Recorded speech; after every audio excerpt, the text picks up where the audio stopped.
রাস্তার উপর চলছে ডাম্পার, কালো ধোঁয়ায় ঢাকলো এলাকা।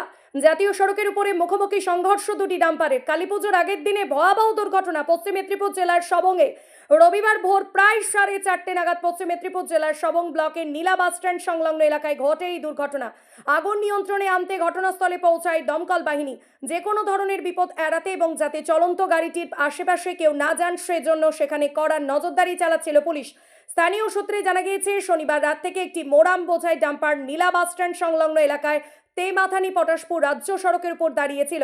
পটাশপুর দিক থেকে তেমাথানিগামী যাওয়ার পথে একটি 18 চাকার মালবোঝাই ডাম্পার হঠাৎই দাঁড়িয়ে থাকা ডাম্পারে সজোরে ধাক্কা দেয়। ধাক্কার তীব্রতায় আগুন ধরে যায় 18 চাকার ডাম্পারে।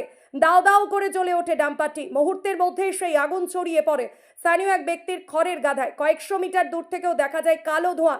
ঘটনায় এলাকা জুড়ে কালো ধোঁয়া ছড়িয়ে পড়ে। খবর পেয়ে ঘটনাস্থলে পৌঁছায় দমকলের 4টি ইঞ্জিন। প্রায় 4-5 ঘন্টার প্রচেষ্টায় আগুন নিয়ন্ত্রণে আসে। ঘটনার জেরে দীর্ঘক্ষণ বন্ধ ছিল যান চলাচল।